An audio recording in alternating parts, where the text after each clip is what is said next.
Ok. Uma palavra, Mitter Maia. Bom, boa noite a todas e todos. É com prazer que eu apresento o nosso palestrante, o nosso colega e confrade, o Austin Conrado dos Santos. O professor Austin, ele é pesquisador da Fiocruz, professor da Faculdade de Medicina da UFBA, é membro do Conselho do Instituto Nacional de Ciência e Tecnologia em Patologia Computacional. Ele é vice-diretor de pesquisa e referência da Fiocruz. Quanto ao tema a ser apresentado, a relevância pode ser levada em consideração alguns aspectos. Um deles é que temos uma disparidade muito grande na distribuição de patologistas no nosso país. Você tem quase que 60% ou mais dos patologistas estão na região sudeste. Isso, São Paulo, Rio de Janeiro, Minas Gerais. E o restante no Brasil, e chega a ter em alguns estados, talvez, com um ou dois patologistas. Especialmente patologista com a formação que tem o nosso palestrante, que é na área de patologia renal. E eu quero destacar que o professor Washington, que representa a escola do professor Zilton Andrade, com todos nós patologistas aqui presentes e membros desta academia, o professor Washington foi um inovador. O professor Washington, ele vai apresentar o Pato Spot. Pato Spot, que é um programa, um software, que é revolucionário, né, na área da patologia e aqui no Brasil, né, onde o que se pretende é que, com este Pato Spot, colegas que estão em lugares que não temos, onde não se tem patologista com a formação em patologia renal, possa, no futuro, utilizando esse Pato Spot, fazer um diagnóstico preciso de uma glomerulonefrite. Então, ficamos muito felizes em ter o professor Washington para fazer essa apresentação, porque seguramente o que ele vai mostrar é uma inovação na patologia e que, inclusive, já recebeu várias honras e prêmios nos congressos de patologias no Brasil. E o Washington já apresentou esse Patspot em vários lugares no mundo. Então, para a gente é um privilégio tê-lo aqui, né, apresentar o Patspot e mostrar como a patologia computacional pode sim ajudar, né, na criação de oportunidades e para melhorar o nosso papel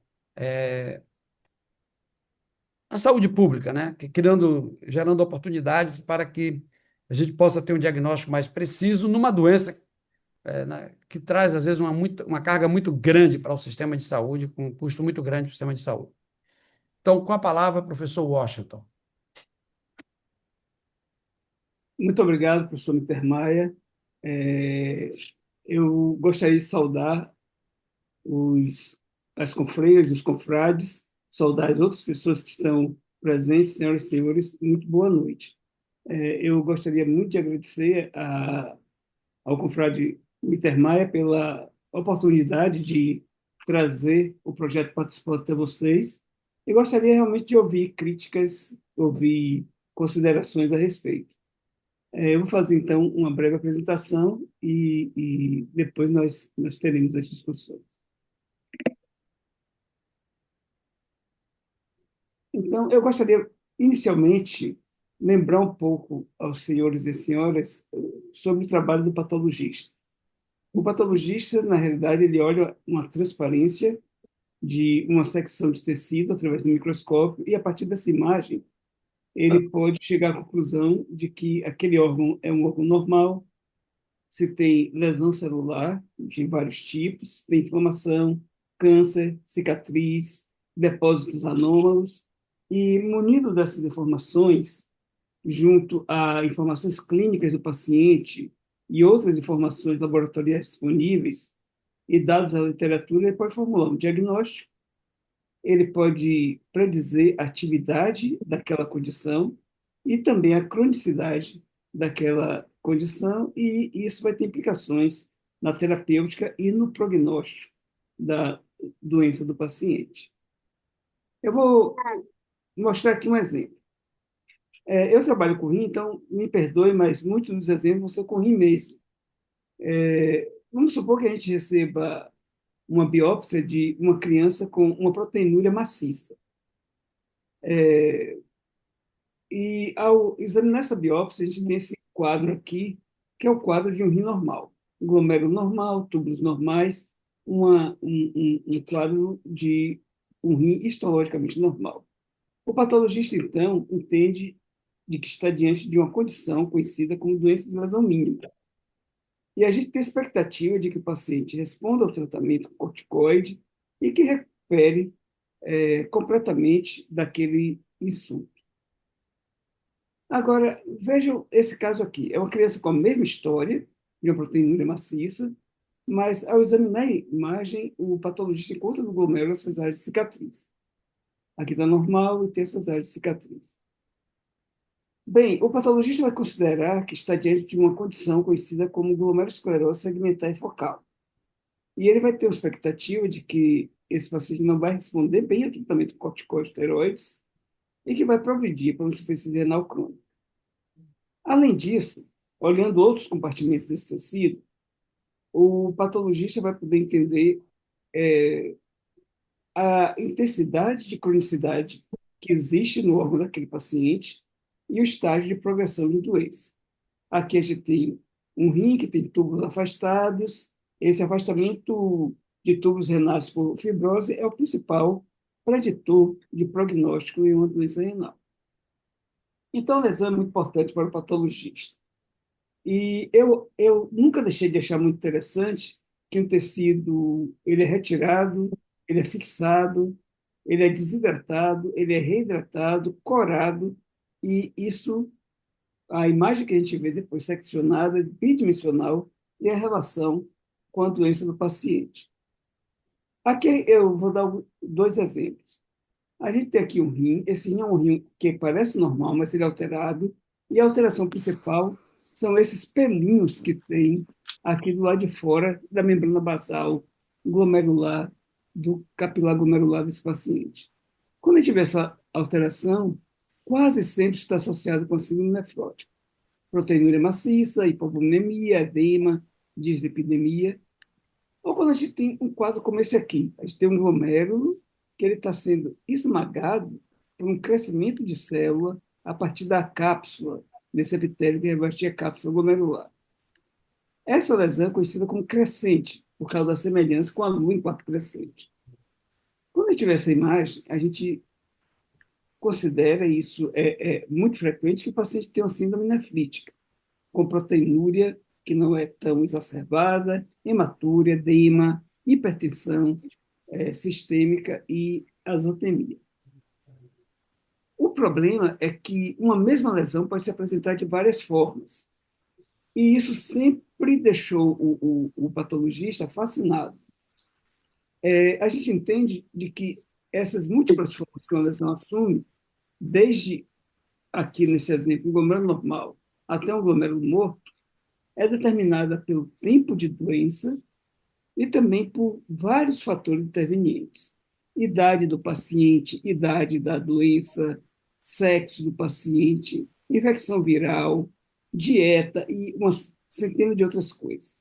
E lá no inconsciente do patologista, parece que existe a noção de que ele pode identificar todos esses elementos olhando essa biópsia. É uma crença muito salutar e que praticamente dirige os nossos congressos. A gente marca inúmeros congressos, às vezes de áreas muito específicas, e o tempo todo a gente está discutindo significado de lesão, se a gente concorda que aquilo é mesmo uma lesão, como a gente diagnosticar essa lesão. Bem, a outra consequência, o patologista, ele fotografa muito. Todo patologista, eu acho que tem mais fotografia de lesões no seu acervo do que fotografias da própria família. Esse é meu acervo de fotografias, isso em 2013. Tinha 116 mil fotografias, 116 mil imagens. A gente fotografa porque a gente acha uma lesão clássica, didática, porque acha uma lesão estranha, porque a gente sabe, porque a gente não sabe, porque a gente achou bonito. Por várias coisas, a gente fotografa uma imagem. E a gente sempre pensa o seguinte: quando a gente vê uma imagem com uma característica semelhante a uma que a gente viu há algum tempo, a gente acha que pode resgatar aquele caso passado e ver como aquele paciente evoluiu e que aquilo ensine a gente sobre o caso que a gente está examinando agora. O grande problema é que quando você tem 116 mil imagens, fica difícil achar aquela imagem que você queria achar. Então, eu tinha esse problema. Mas, na época, existia um programa que talvez muitos dos senhores e da senhora conheçam, que é o Picasa. Eu acho esse programa fantástico. Ele foi descontinuado. Mas o que é que ele fazia? Ele varria seu acervo de imagens da sua família, achava uma pessoa e te mostrava todas as fotos daquela pessoa. Às vezes eu ficava com dúvida, e aí perguntava: essa aqui é fulano? E aí você podia marcar sim ou não. Ele aprendia com aquilo, e aí vinha com um novo grupo de imagens.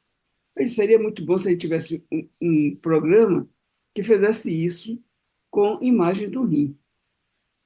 Na época, o recurso mais avançado que a gente conhecia assim era o Google. E eu fiz isso com o Google. E o Google me retornou revestimento de sofá, me retornou cortinas, várias coisas, disse que aquilo era um motivo. Bom, hoje o Google está muito mais inteligente. Se você colocar um glomérulo, ele é capaz de dizer que é um glomérulo e até fazer algumas incursões na tentativa diagnóstica. Mas naquela época não era assim, era 2014, e eu saí procurando pessoas que pudessem me ajudar. Achei esse rapaz aqui, Ângelo Duarte, que é professor da Universidade Feira de Santana. E aí conversamos, ele entendeu minhas demandas e disse que a gente precisava ver uma maneira de classificar essas doenças, essas lesões.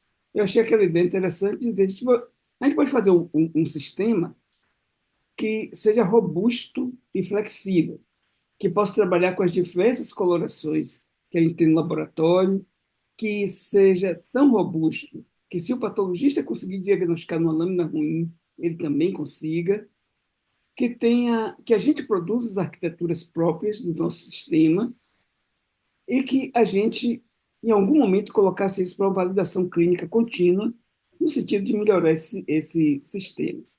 Existiam alguns trabalhos feitos com câncer, mas não tinha nenhum trabalho sendo feito ainda com doença não neoplásica. A questão é que a neoplasia, você vai de um lugar a outro, ela é muito parecida. Com lesões não neoplásicas, elas são muito diferentes de um lugar para outro, as lesões variam muito entre si. A outra coisa que esse sistema seria muito interessante se ele existisse é que ele ia atender uma demanda que Mitter mencionou aí. Esse é o mapa do Brasil segundo a distribuição de patologistas. Notem que o esperado é que a gente tenha pelo menos cerca de quatro patologistas por 100 mil habitantes. O que existe, na realidade, tem no mundo todo, se você tomar o mundo todo, 1,4, e o Brasil tem 0,2 patologistas por 100 mil habitantes, o que é muito abaixo daquilo que a gente espera.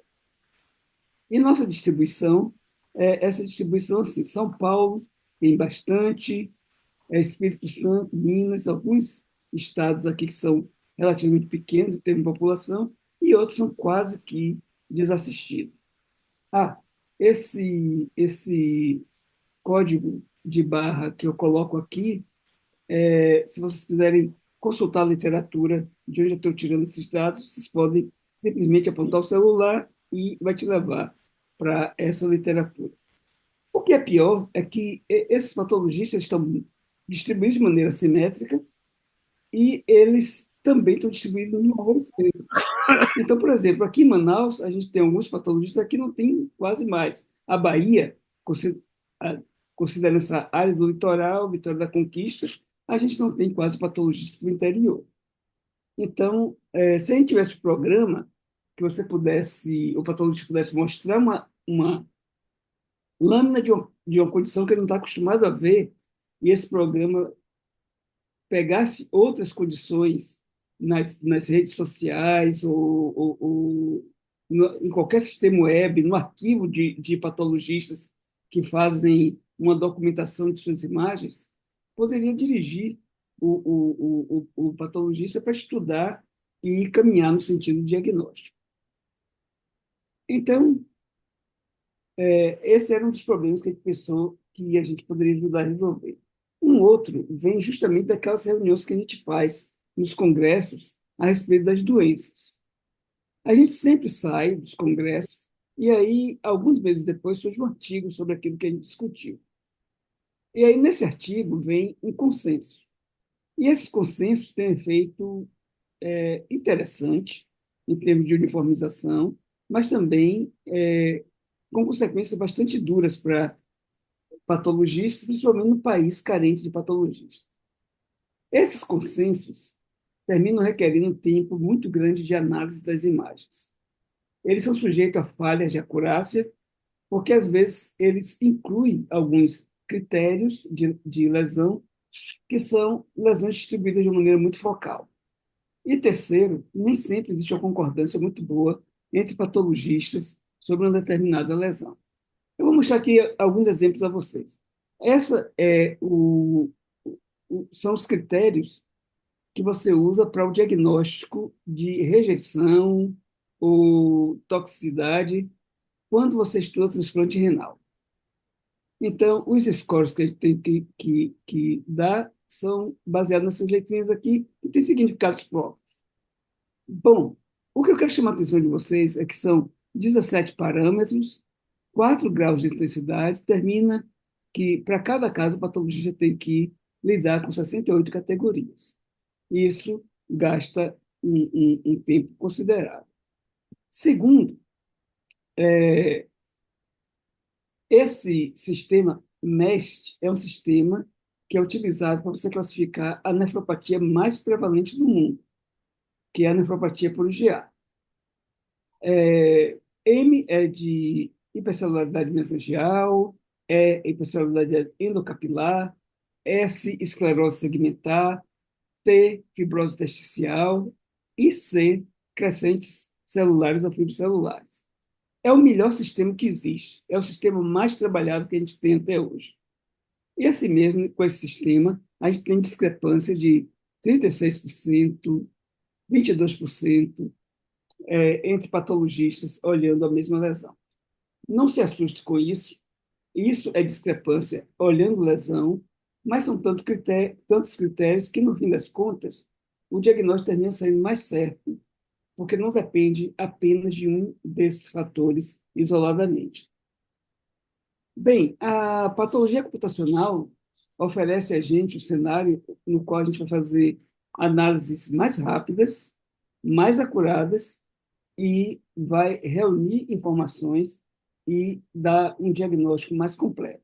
Pelo menos é isso que a gente espera que ela venha a fazer para nos ajudar. Ela também vai permitir que a gente faça correlações entre imagem e sintomas e sinais e sintomas de uma maneira muito mais rápida. E isso vai ser muito bom porque hoje tem se desenvolvido muitas drogas. Uma das coisas que encarece as drogas são os ensaios clínicos prolongados. E se a gente tiver maneiras de fazer pontos de parada menores, baseados numa acurácia maior da análise de tecido naquelas condições onde a análise tecidual é factível, a gente vai baratear muito o custo de alguns ensaios e, consequentemente, de algumas drogas. Bem, a primeira coisa que eu fiz é tentar ver quantas lesões renais a gente tinha.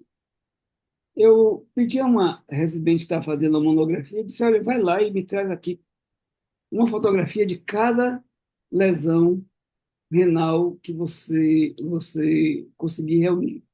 E aí ela trouxe esse esquema, e esse esquema é extremamente incompleto. Eu comecei a fazer também um esquema, assim, nas horas vagas, ainda estou fazendo, e parece que eu vou fazer pelo resto da vida, porque ele não acaba. Simplesmente a nossa capacidade de ficar inventando lesões novas, significados novos para a imagem que a gente já viu é muito grande. Então, o jeito foi começar de alguma coisa bastante básica. Por onde começar, então? Nós escolhemos o glômerulo normal, que aí a máquina teria que aprender que ele era normal. Hipercelularidade, porque essa é uma das mais frequentes lesões glomerulares que existem, portanto, frequentes doenças renais. Está presente em um grande número de doenças e é um marcador usado para diagnóstico de doença e definição de atividade.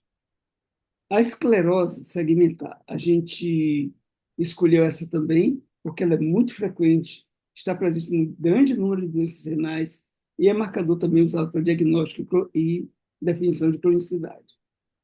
E essa alteração das membranas renais, considerada chamada de glomerulopatia membranosa, nós escolhemos porque ela está em uma crescente prevalência com o envelhecimento da população e é um marcador de diagnóstico.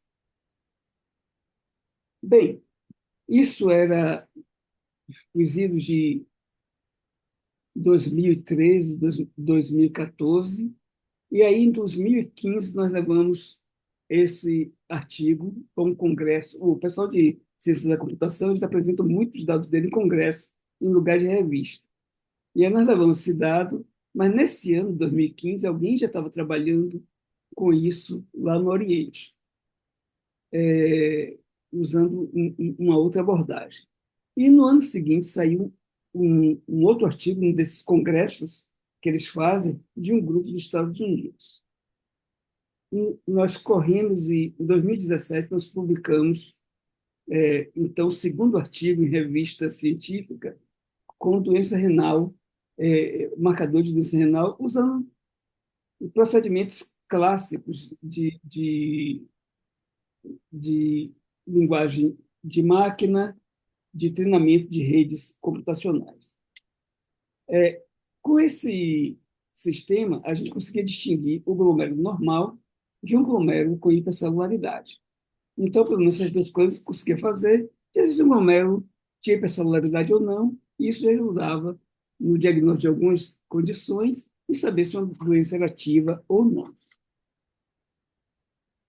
Bem, mas aí, um pouquinho depois, juntou-se ao grupo o doutor Luciano Rebouças, e a equipe dele trabalhou sobre esse sistema já usando técnicas de deep learning, algumas técnicas mais avançadas, e aí, além de melhorar a performance daquele sistema que a gente tinha, eles conseguiram também distribuir melhor a localização, a informação sobre a localização da hipercelularidade no glomérulo, que tem significado para diagnóstico e para prognóstico de doença.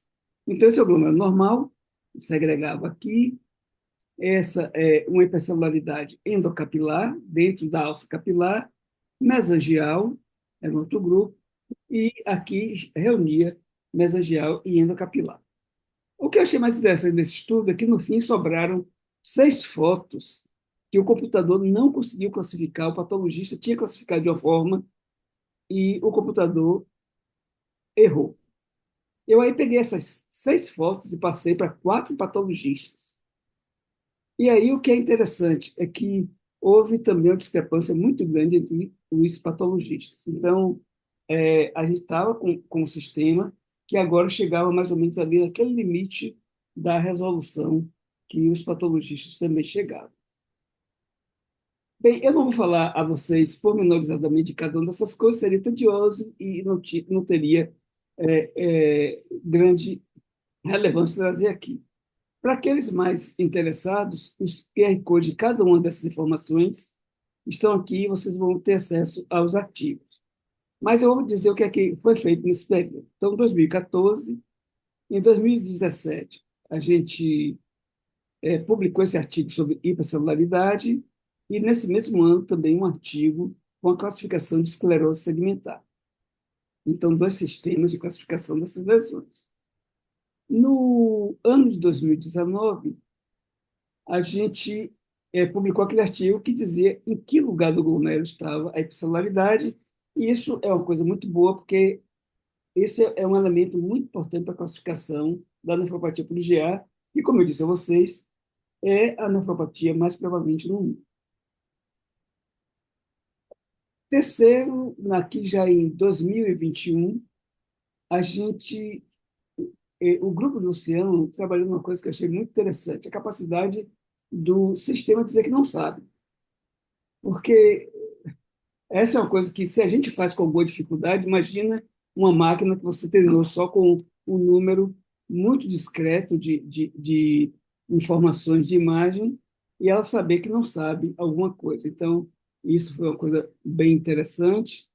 E a gente estava fazendo uma série de estudos com fotografias de imagem de glomérulo. Mas, em algum momento, a gente ia querer trabalhar com lâminas inteiras. Então, era preciso que o sistema corresse a lâmina e achasse onde o glomérulo estava. E depois fizesse a classificação de lesões nesse glomérulo. E aí, Michele, uma competente cientista da computação, ela, trabalhando com o aluno dela, criou esse sistema que é capaz de dizer onde o glomérulo está numa secção de lâmina. Esse sistema tem sido refinado no nosso grupo. Em 2022, esse artigo com glomerulopatia membranosa, ele inclui a capacidade de você separar glomerulopatia membranosa de outras lesões. Isso tem importância porque em doenças como lúpus eritematoso sistêmico, às vezes você tem uma lesão renal misturada com outra. E às vezes que se pega o patologista que diga cada uma dessas lesões presente ali. E nem sempre é fácil você dizer se tem uma alteração membranosa numa extensão que tem impacto sobre o diagnóstico. E aí esse sistema faz a separação disso. Foi refinado o diagnóstico de esclerose segmentar, que a gente tinha trabalhado aqui inicialmente. Isso porque vão surgindo recursos novos de inteligência artificial, de se trabalhar com inteligência artificial, e o grupo incorpora esses recursos e procura fazer avanços na melhoria dos sistemas que nós temos. Sempre nos preocupou muito essa translação entre o que a gente está fazendo no laboratório e à beira do leito, e aí nós escrevemos esse artigo para o Jornal da Sociedade Americana de Nefrologia, onde a gente aborda os principais entraves a isso. Uma outra coisa que a gente, para treinar um sistema, às vezes você precisa de um número insano de imagens. E se a gente conseguisse pegar rins de animais, de modelos experimentais, e você processar uma grande quantidade de estruturas desses rins, e depois treinar máquinas com esse rim de animal, e transferir o que foi aprendido para rins humanos, isso daria um avanço muito grande, principalmente naquelas doenças que são pouco representadas. Então, esse estudo aqui, ele faz essa transferência. O sistema treinado com determinada categoria, com rins de camundongo, e depois esse conhecimento é utilizado para você, a partir de uma transferência de treinamento, fazer com que o sistema diagnostique aquela condição ou classifique aquela condição em seres humanos. No ano de 2024, esse paper já vem numa direção que a gente está buscando mais hoje em patologia computacional. Não é para se falar muito, vai substituir o patologista, etc. Hoje a gente quer sistemas que ajudem o patologista a fazer o trabalho dele.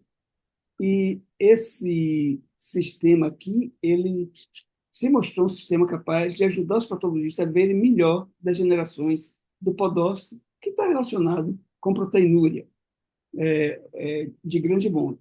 Então, o patologista, quando usava esse sistema, ele encontrava melhor esse tipo de alteração. Bem, eu já tinha falado de uma perspectiva futura, mas ainda esse ano, a gente, com o grupo Luciano Rebouças, publicou um artigo muito interessante sobre as dificuldades que se tem em circunscrever e identificar um glomérulo que esteja completamente esclerosado. Isso é uma coisa muito importante, porque, às vezes, o patologista é chamado no meio da noite para examinar um rim de transplante.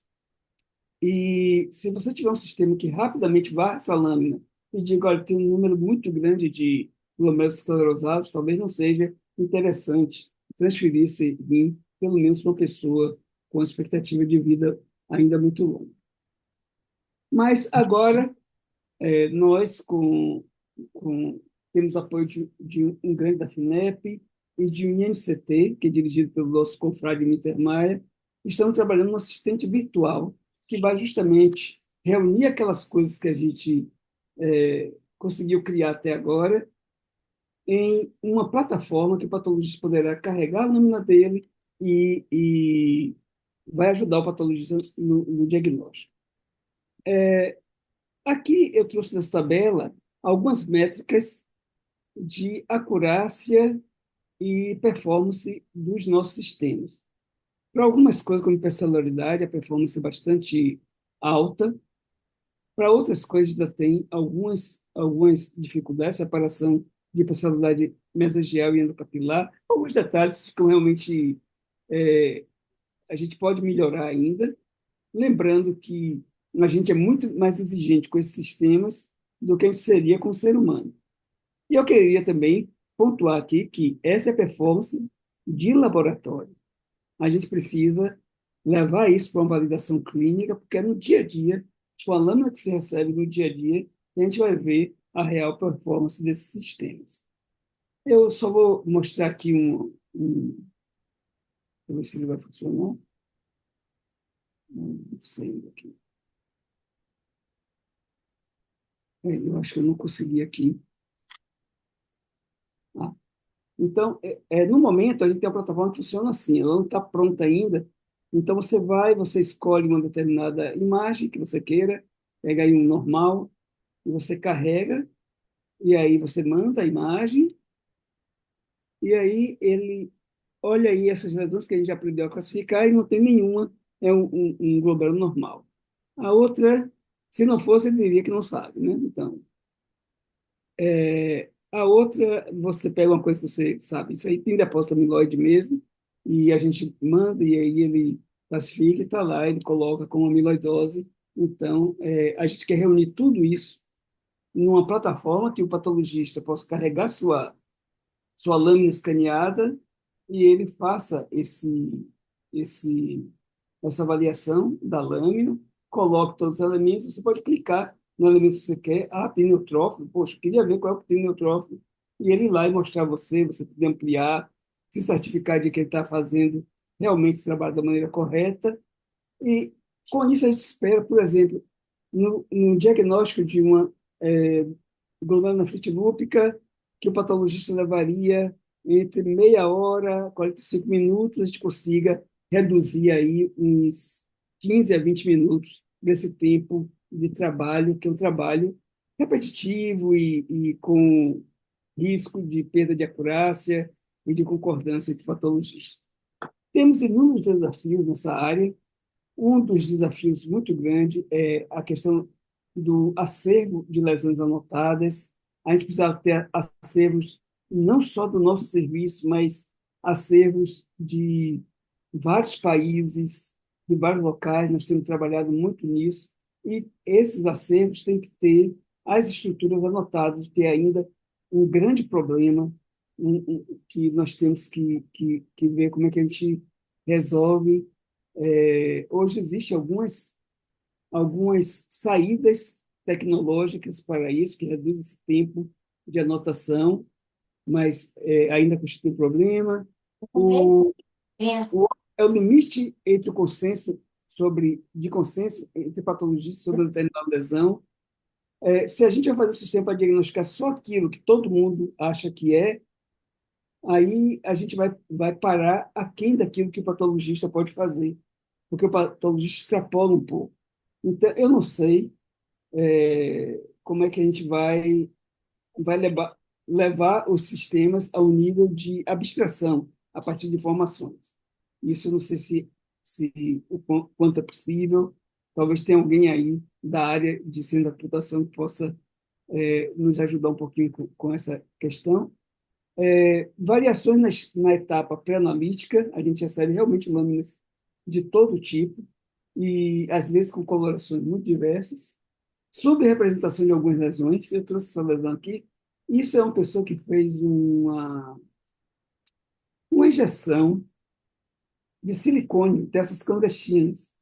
E aí isso foi parar no rim. Como é que a gente ensina o computador com condições raras assim? Então, a gente.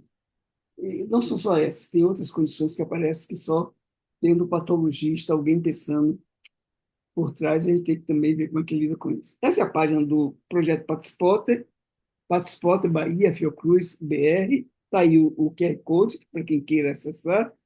E essa nossa rede, no momento, é uma rede que ela tem sua gerência aqui na Bahia, é, na, comigo na Fiocruz, com Ângelo Duarte na UFES e com Luciano, agora também Fiocruz, nos orgulhamos muito de ter Luciano agora conosco na Fiocruz, e nós temos colaboradores nos Estados Unidos, o grupo de Pina, que lembra aquele que no ano seguinte publicou um artigo no, num simpósio de ciência da computação, e aí eu tive a oportunidade de visitá-lo, nós conversamos e começamos a trabalhar com alguma coisa junto. Satoshi Haraki, ele é líder de um grupo no Japão, com o qual colaboramos também.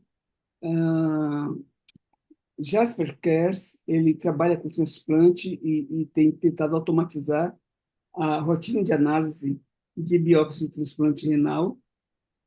E Dr. Dardo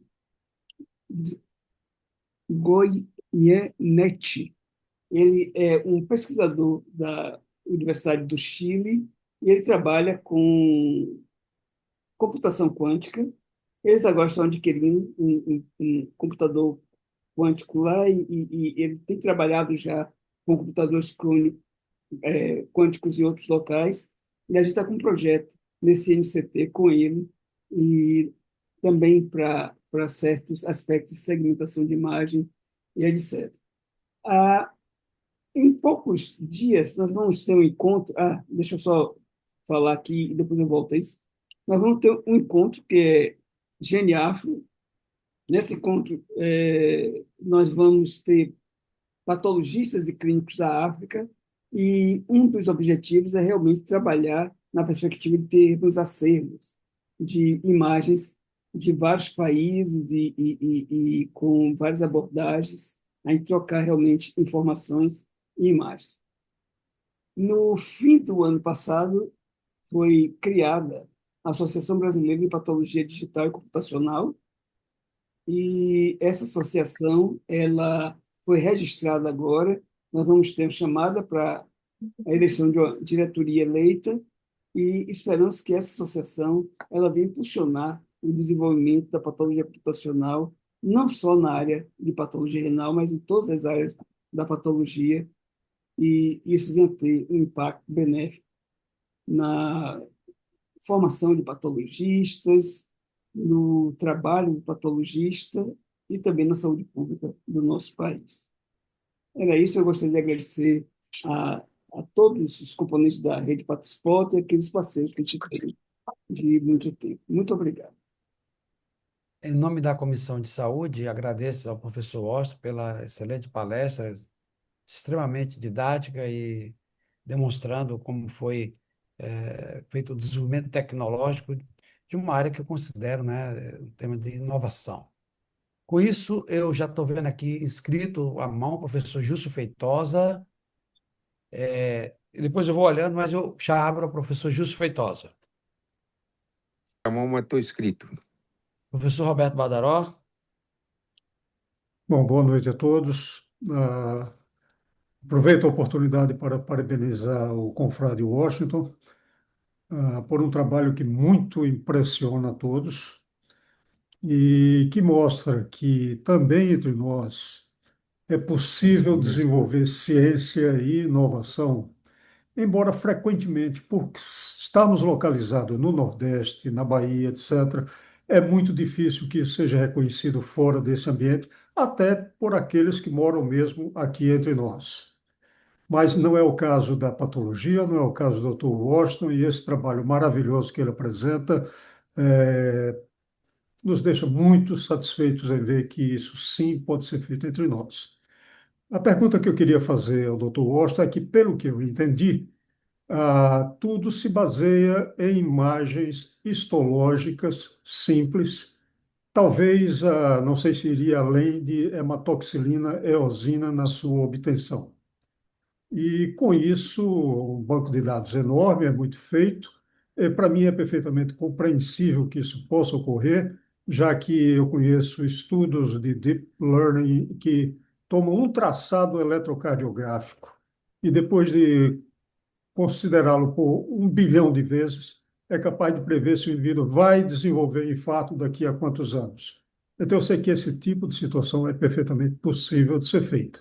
Mas aprendi ao longo do já muito tempo que o que fez desenvolver a nefrologia foi a adoção de recursos que iam no sentido de fazer ah, testes de imunogenética, testes de eletrônica, biópsia eletrônica, testes de imunogenética para aperfeiçoar o diagnóstico.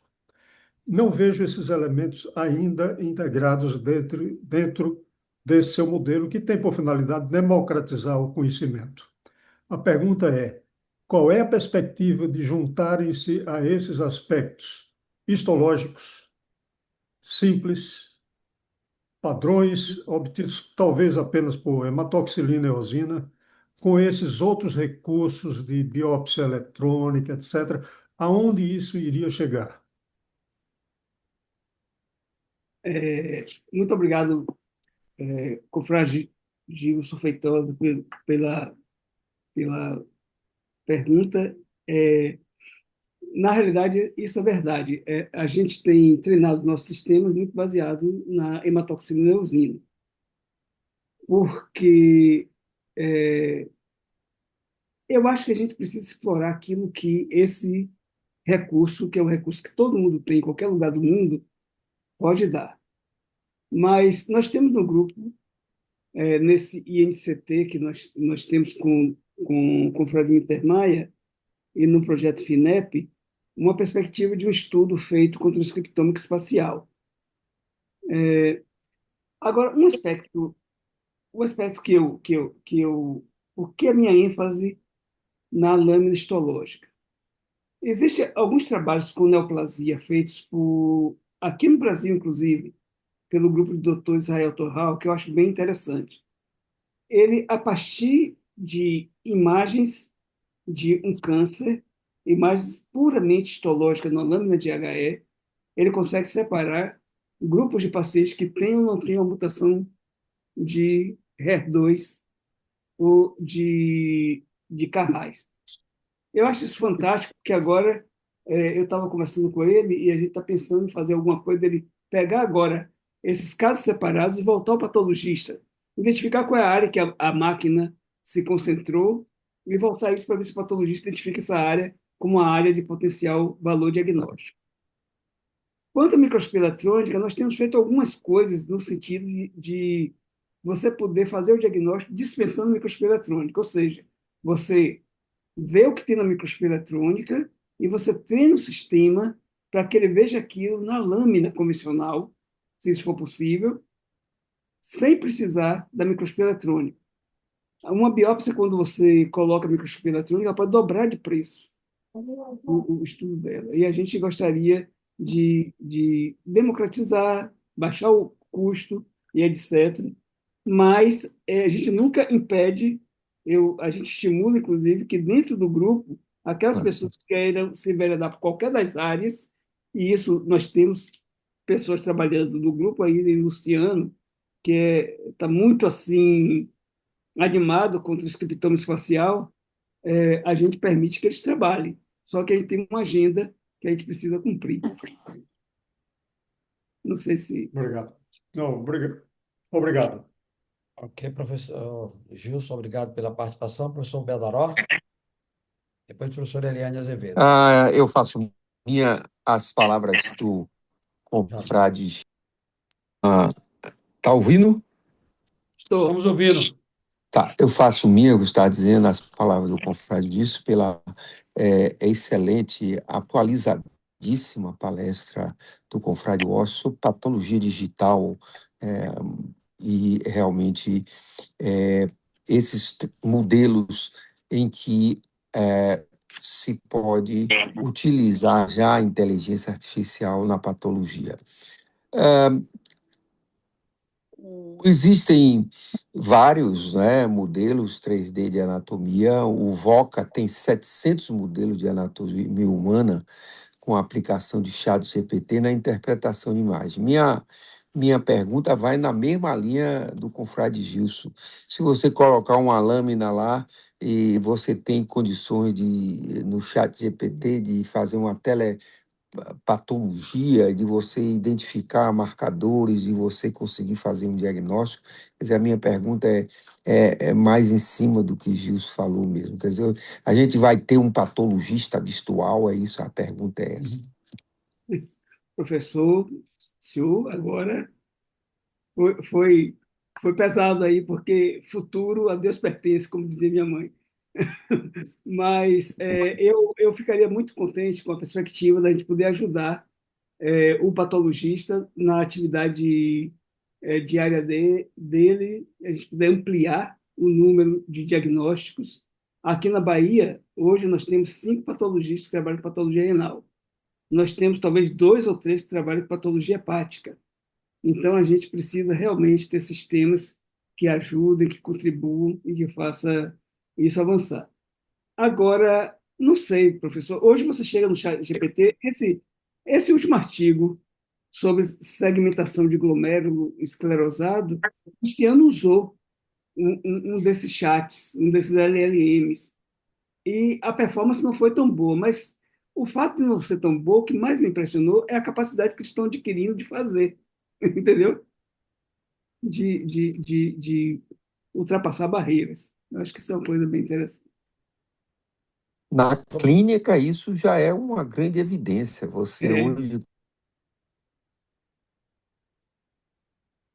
Isso, o ChatGPT faz diagnóstico tão bem quanto a gente, ou talvez até melhor, em algumas situações, com toda a literatura atualizada. Então, dentro da patologia, que é uma coisa um pouquinho mais complexa, né, que é microscópica, né, vai além do. É isso que eu teria interesse de saber se a gente teria, essa capacidade. Porque às vezes você pede uma biópsia, leva uns dias para poder você receber o resultado, né? Entendeu? Então, isso ajudaria muito. Então, a pergunta vem nessa linha. Mas eu lhe parabenizo Gostei muito de sua apresentação, realmente fantástica. E aí eu queria que você dissesse isso. Nesses modelos 3D, o VOCA, não sei se você conhece, que tem 700 modelos, se eles podem realmente ser utilizados já hoje no diagnóstico da patologia. Olha, eu vi um desses modelos, mas eles usavam 3D, realmente. Eu achei muito interessante, porque é uma visão fantástica e vai trazer informações para a gente que a gente não tem com a lâmina 2D, entendeu? Mas esse modelo usava fluorescência, por causa da transparência da imagem. Então, essa eu acho que constitui uma limitação, mas que não vai ficar como limitação, porque há muito tempo já se tinha criado um sistema de EDF, que você captura vários planos e depois você junta pixels dos planos focados. Então, acho que tudo é uma questão de tempo, professor. Eu acho que logo, logo não está reclamando com o pessoal, essa lâmina está espessa. Não, me traga uma lâmina espessa, porque eu quero ver o tecido em 3 dimensões. Muito bem. Tá Então, bom, eu muito passo. obrigado. Ok, obrigado, professor Badaró, pela participação. Passo a palavra à nossa professora Eliane Azevedo. Pois é, boa noite a todos. Parabéns ao professor Washington. Eu realmente fiquei encantada. Eu acho que é um progresso extraordinário na direção do futuro que está chegando por aí, o uso digital para fazer leituras, ajudando a nossa capacidade de interpretação. Eu acho que está excelente. A minha pergunta é a seguinte: todo esse progresso é depois da lâmina montada. Aí eu vou lembrar no meu tempo, e a gente pegava uma amostra, incluía num bloco de parafina, levava para o micrótomo preocupada se o micrótomo tinha um dente, depois a lâmina aparecia com risco de fora a fora, e a gente se conhecia. Eu quero perguntar se que progresso existiu nessa fase pré-montagem da lâmina, ou se as coisas ficaram mais fáceis, mais seguras, e as lâminas mais fininhas, mais visíveis. O que é que aconteceu aí nessa fase pré-montagem da lâmina? Professora, teve um avanço muito grande com a melhoria das navalhas. O doutor Freitas pode falar um pouco disso, se ele quiser, mas teve um avanço enorme. A senhora lembra o tempo que a gente dizia assim, não, existe famílias de técnicas, pessoas que passavam de mãe para filha, uma arte extremamente artesanal. Isso, de uma certa forma, você pode treinar técnicos hoje com maior conforto. Os micrótomos ficaram melhores, as navalhas ficaram melhores, ficaram descartáveis. A gente, apesar de aumentar o lixo, mas a gente, hoje, não é difícil conseguir uma lâmina de 3 micrômetros em repetidas amostras. E alguns sistemas computacionais, agora, Luciano também está trabalhando numa coisa dessa, lá no laboratório, mas existem alguns sistemas desses que talvez a gente, dentro de algum tempo, algum pouco tempo, a gente venha a abolir a coloração. Então, todos aqueles reagentes químicos, fazia HE, etc., agora a gente pode fazer atribuição de cor. Então, se captura a lâmina descorada mesmo, e ele atribui as cores do HE, do PAS, a cor que você quiser. Excelente. Professora, mais alguma manifestação? Obrigada, mas continua sendo a inclusão num bloco de parafina e Sim, levando para o micrótomo. Essa classicamente, professora, não tem como classicamente. tornar. Ainda não, e eu não vejo como é que ele vai resolver isso com inteligência Tá, artificial. tá bom, tá. Obrigada, professor. Parabéns, muito. Olhando para o futuro, isso é muito bom. Eu passo a palavra agora ao professor Jadelson. Boa noite a todos. Eu não vou ser repetitivo nos elogios já feitos ao professor Washington pela sua belíssima apresentação, a relevância do projeto que ele está desenvolvendo e que nos trouxe os detalhes desse projeto, de onde ele partiu e aonde ele chegou, e isso é muito importante, como já dito pelo confrade Mittermeier, essa didática nos possibilitou entender exatamente o objetivo do seu projeto. Washington, minha pergunta é, segundo eu entendi, o objetivo desse projeto, primeiro, como já dito aí pelo confrade Gilson, é disseminar a informação. Mas há um outro objetivo maior, que é levar aos patologistas que estão em áreas remotas ou em áreas do país onde a patologia não está tão desenvolvida, ou mesmo a patologia na área da nefrologia, das doenças glomerulares mais especificamente, eles possam ter um instrumento que vá melhorar a sua acurácia diagnóstica, a partir de lâminas com glomérulos normais e a partir de lâminas com algumas patologias de maior prevalência, onde ele possa comparar a lâmina que está na mão dele, que ele tem, do paciente que ele recebeu lá no seu centro, no seu hospital, com esse banco de dados que ele teria acesso para fazer a comparação e entender e poder melhorar sua acurácia diagnóstica em relação à patologia das doenças glomerulares. Isso é o que eu entendi. E aí vem a pergunta. Foi avaliado o viés de erro que possa haver do patologista que não tem a vivência em patologia, sobretudo doenças glomerulares, entre ele comparar a lâmina que está com ele, a histologia que está com ele e a histologia que foi apresentada a ele no seu programa em relação às doenças glomerulares nas suas diversas formas de apresentação? Professor, deixa-me ver se eu entendi a pergunta. Uma das coisas é o seguinte: existe uma série de estudos sobre os sistemas de captura de imagem. E existe um grupo, hoje é grande, de sistemas de captura que são validados pelo FDA como sistemas que permitem, eles compararam patologistas fazendo diagnóstico na lâmina física e utilizando sistemas, e aí não teve diferença. Uma outra coisa é o seguinte: é, existem algumas condições, e patologia renal, eu acho que eu amo, viu, professor? Patologia renal é uma coisa Estou assim, vendo, estou vendo. é uma coisa assim, é, porque tem, no fim do dia chega uma bandeja de lâmina para você. E aí você tem que imediatamente olhar aquilo e ligar ou comunicar ao clínico se tem alguma coisa ali que ele precisa tomar uma atitude imediata. Eu acho que isso você se sente bem que você está ajudando pessoas no tempo real. Eu acho que vocês têm isso na clínica, muito comum, mas na patologia nem todas as áreas têm. O tempo da patologia é um tempo mais lento. Então, eu gosto muito, eu tenho essas coisas, e às vezes o que o clínico quer saber é se tem crescente, que o rim do paciente está sob perigo, se tem uma microangiopatia trombótica. Então, se a gente conseguir que qualquer patologista, em qualquer lugar, possa olhar e dizer ao clínico: olha, você precisa tomar uma atitude com esse paciente imediatamente, esse paciente não perdeu o rim, a gente vai ajudar muitas pessoas, porque perder o rim é uma situação muito ruim. Coloca a pessoa numa condição muito ruim. Isso não há Então, dúvida. A minha pergunta você tem absoluta convicção de que, ao comparar a lâmina que ele tem do paciente que ele examinou, que ele está examinando histologicamente, com esse banco de dados, ele tem condição de fornecer um diagnóstico preciso sobre a patologia da lâmina que ele está examinando? no momento, sobre classificação de imagens, a gente tem tido uma performance boa. Como eu disse, Perfeito. como eu informei aqui, a gente precisa ampliar muito a diversidade dos nossos acervos, mas a performance tem sido boa. Agora, o diagnóstico ele requer um conhecimento clínico também.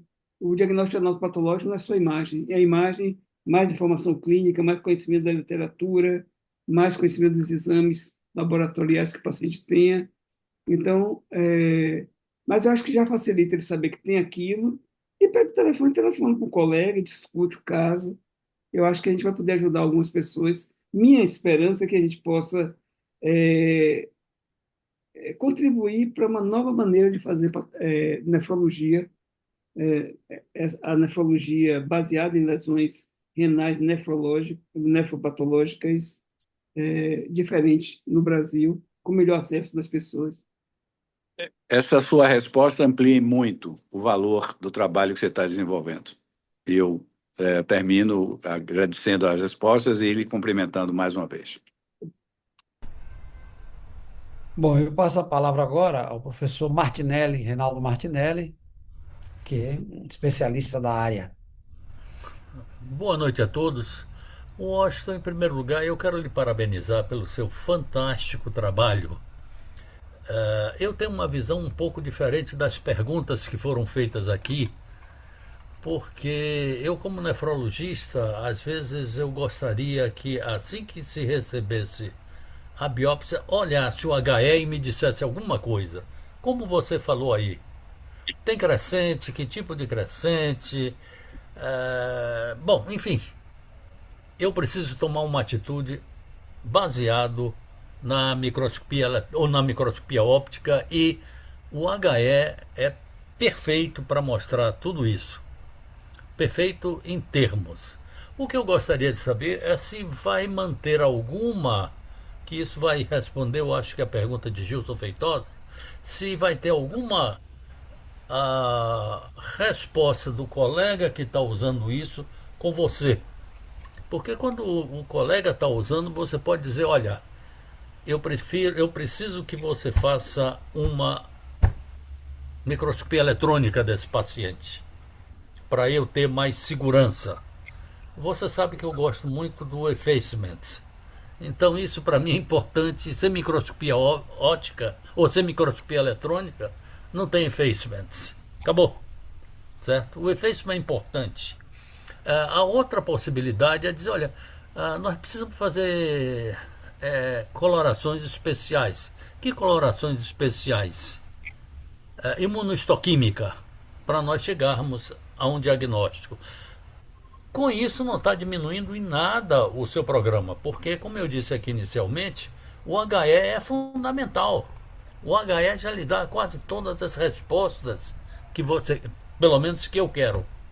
É somente esse eu tenho certeza que você vai progredir para isso, para microscopia eletrônica, para imunohistoquímica e até para técnicas mais novas. Mas, pelo que foi apresentado, no momento você está apto a, pelo HE, dar uma boa ajuda ao nefrologista, que é ele que está lá junto do paciente.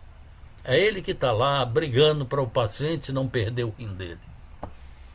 Meus parabéns, Washington. Era somente esse comentário que eu queria fazer.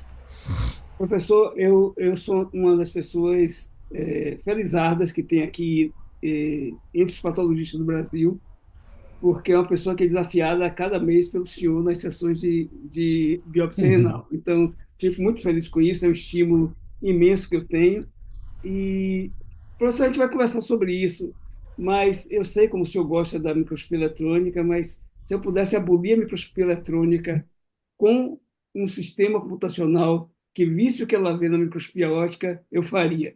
E meu sonho, professor, é ter um sistema que eu coloque a lâmina em HE, ela diga que tem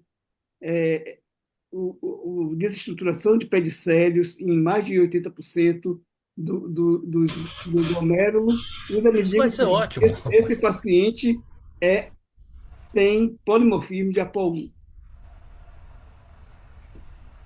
Tudo no HE. Ótimo. Eu estou torcendo para chegar lá. Estou torcendo por Professor, você, Washington. Martinelli, já chegou, o Voca está fazendo isso. Você dê uma olhada no Voca que você vai ver. Não É a agradeço. chegou não, inteligência Badaró. Isso eu artificial posso lhe lendo lâmina. afirmar. Não chegou não. Com certeza. Vai chegar, eu não tenho dúvida nenhuma. Mas ainda Você não chegou conhece o não. Voca? Se você não conhece o Voca, dê uma olhada, Martinelli. Tá bom. Muito obrigado, professor Martinelli. Eu passo a palavra ao professor Freitas.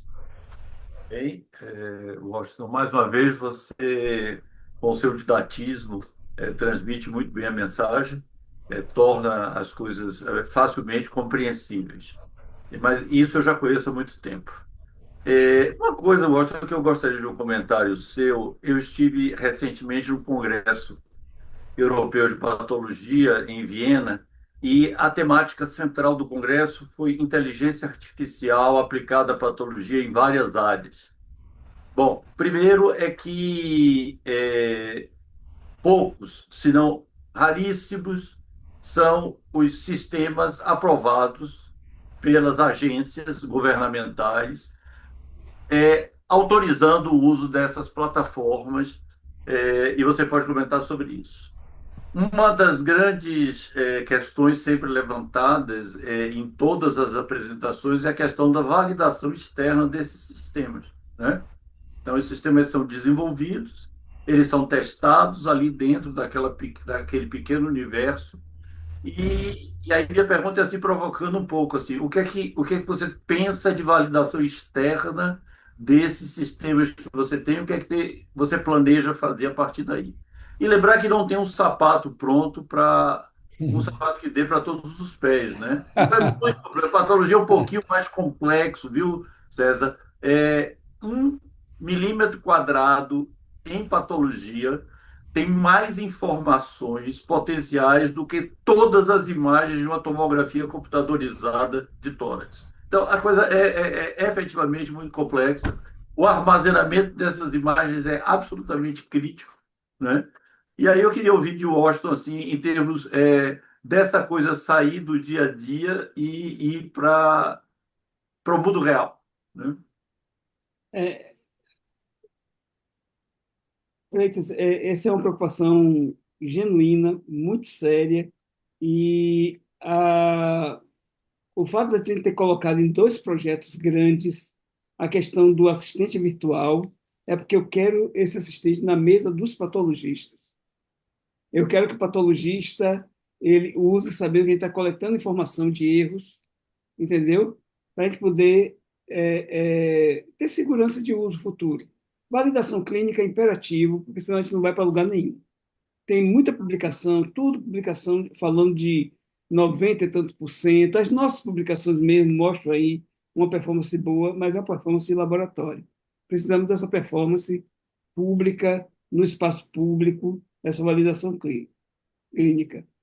E eu ficaria muito feliz se não me visse submetido a essa avaliação. Seria um erro muito grande. Eu espero que a gente tenha isso, tenha esse assistente virtual dentro do período desse projeto, nesses 2 anos que falta para ele acabar. Bom, obrigado, professor Freitas. Eu gostaria de quebrar um pouco o protocolo. Eu estou vendo aqui Luciano Oliveira. Você pode se apresentar, por favor? Luciano é o outro lado da computação. Luciano é o vice-coordenador do nosso INCT em Patologia Computacional. E Luciano está muito entusiasmado com o computador quântico. Luciano, você poderia dar alguma palavra para a gente? Boa noite a todos os confrades e as confreiras. Fico muito feliz em falar aqui e muito orgulhoso de trabalhar com o Washington. Fez uma belíssima apresentação. Eu queria parabenizá-lo aí. Aprendo sempre muito com ele.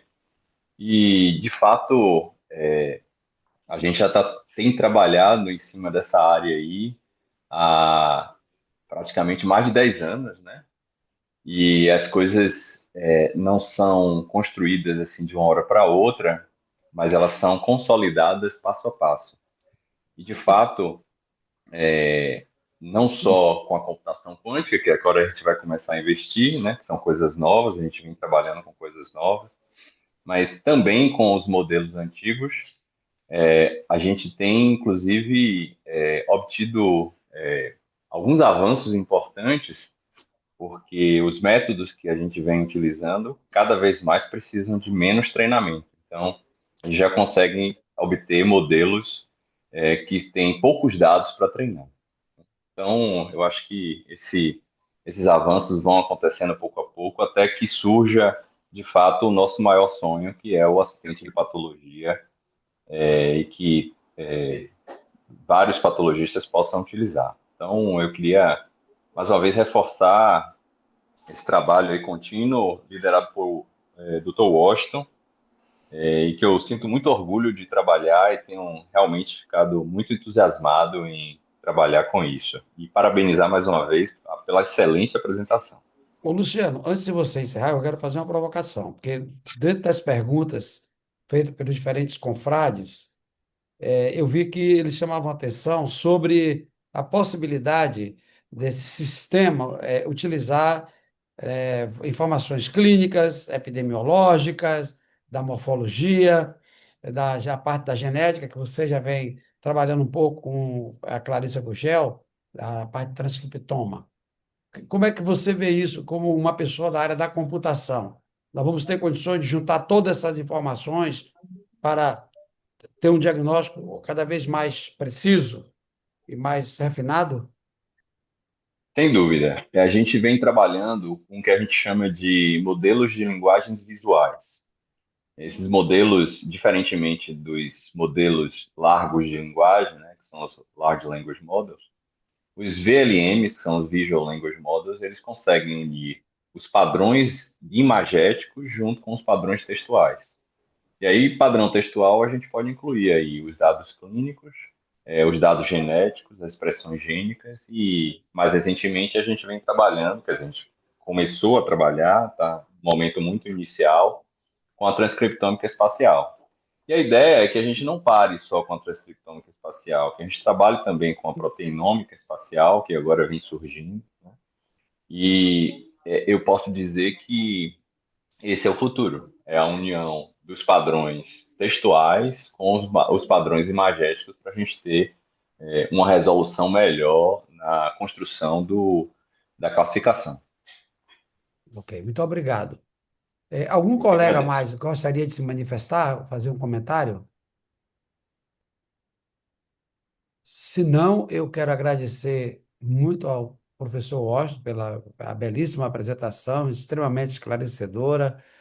É uma apresentação que ela tem uma preocupação em fazer com que uma ferramenta na patologia possa ser utilizada em qualquer lugar do país, que possa contribuir para a melhoria da qualidade de vida das pessoas. E também agradecer enormemente a participação dos colegas confrades, com suas perguntas, seus comentários, que seguramente vão levar o professor Washington, o Luciano e os outros membros da equipe, todos nós, a nos debruçarmos com esses questionamentos e ver como é que a gente pode avançar.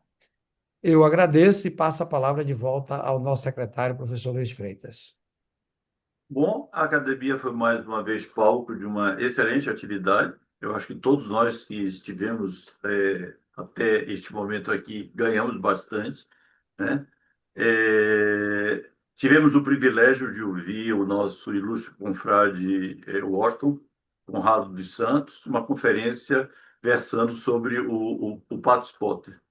Esse é um programa extremamente importante que lida com uma questão bastante atual e de grande importância, de interesse não só para os médicos, mas para a sociedade de uma maneira geral, na medida em que nos coloca no cenário atual da patologia global. Então, isso é o que está se fazendo no mundo em termos de desenvolvimento e de futuro da patologia. E isso poderá oferecer importantes contribuições na medida que poderá desenvolver ferramentas importantes, não só para a agilização do diagnóstico, que é uma etapa fundamental na tomada de decisões terapêuticas e condutas médicas, bem como para o desenvolvimento da pesquisa. Então, eu gostaria de agradecer a todos a participação e eu passo a palavra. Eu queria desejar um bom descanso a todos e eu retorno a palavra ao nosso ilustre presidente para que ele proceda o encerramento dessa sessão. Obrigado. Cadê César? Cadê você? Ligar aqui o áudio. Muito obrigado, confrade Freitas. O acadêmico Washington Luiz Conrado dos Santos nos presenteou com uma extraordinária apresentação, bastante didática, que discorreu sobre um projeto de inovação tecnológica interdisciplinar de grande relevância, por ele liderado, desenvolvido na Fiocruz e em parceria com outras instituições de pesquisa, correspondendo a um sistema baseado em aprendizado profundo e que usa redes neurais convolucionais, objetivando auxiliar patologistas no reconhecimento de lesões em lâminas histológicas. Em 2022, o Pato Spotter recebeu destaque no prêmio DASA de Inovação Médica, na categoria de Inovação em Medicina Diagnóstica. Dessa forma, demonstrando o reconhecimento prático da iniciativa. Aplicações impactantes foram comentadas no apoio ao diagnóstico, ensino médico, para treinar estudantes na interpretação de lâminas e na integração a sistemas de telepatologia, ampliando o acesso ao diagnóstico em regiões remotas, como já foi aqui discutido. O sistema ajuda a padronizar critérios diagnósticos, reduzindo a subjetividade, servindo como uma segunda opinião automatizada, enfim, contribuindo para a segurança do paciente e a melhoria da qualidade diagnóstica na rede pública. Em nome da Academia de Medicina da Bahia, eu manifesto ao muito estimado confrade Washington Conrado a nossa gratidão pelo acolhimento cortês e pela sua disponibilidade em atender ao nosso convite, nos proporcionando muito aprendizado e trazendo brilho e destaque a essa noite acadêmica.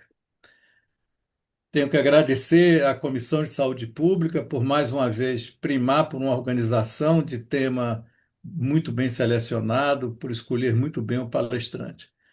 Somos igualmente gratos ao confrade Mittermeier Galvão dos Reis pela moderação dessa sessão, também à nossa bancada acadêmica, que de hábito acrescenta muito valor ao debate. Eu gostaria de expressar efetivamente o meu genuíno agradecimento. Manifestamos reconhecimento ao nosso diligente secretário-geral, Luiz Freitas, pela condução dos trabalhos.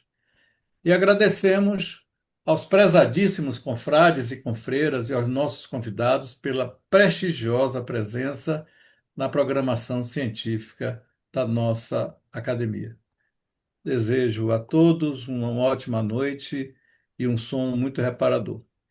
Até o próximo encontro, que será no início do mês de dezembro, e estão todos convidados para essa última sessão do ano. Muito boa noite, pessoal. Belo Boa noite. momento da AMBA. Boa noite. Boa Boa noite. noite. Boa Boa noite a noite. Um abraço a todos. Que tenham uma boa noite com sono reparador. Obrigado.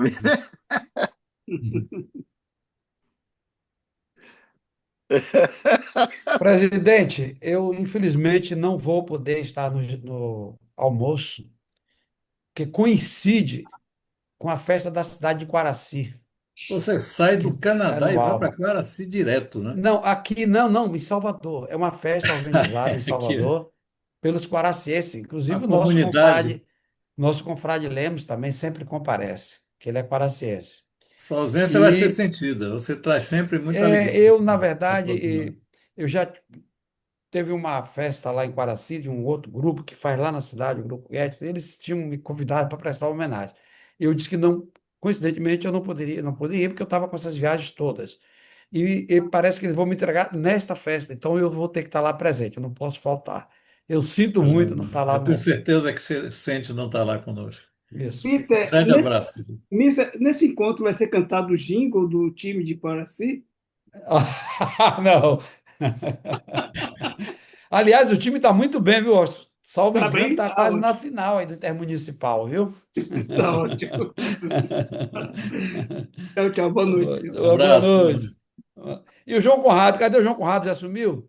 João, cadê você, João? Se mostra aí, João. É o filho de Washington. João, cadê seu rosto? Olha aí, Olha aí, João. ó, o João Conrado ali, ó. Muito tempo que eu não vejo João. É Tudo bem? patologista também, não? Você tá onde, Boa João? noite. Você tá Eu onde? sou, eu sou hematologista. Olha Mas aí. trabalhando aonde, João?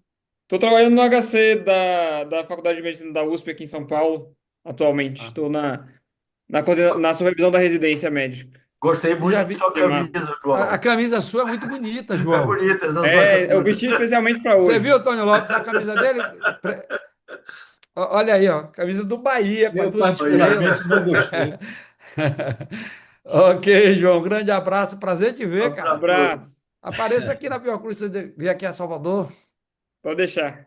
Um abraço, Um pessoal. abraço, pessoal. Tchau. Boa noite a todos. Deixa eu contar uma história. Ah, Lafeta foi. Lafeta está aí. Eu estou aqui ainda. Depois eu conto. Aquela pergunta que a Eliane Azevedo fez sobre o micrótomo e parafina, a inclusão de parafina, aí eu dizer para ela o seguinte, que o último laboratório, é exagero, né? De anatomia patológica que eu entrei foi em 1963, lá nas clínicas. E que no ano passado eu conheci um laboratório muito moderno, não é? Do Imagem Pat. E que lá eu vi tudo isso e ainda mais o cheiro do xilol. Você... Ah, tchau, Freitas. Um abraço. Tchau, um abraço.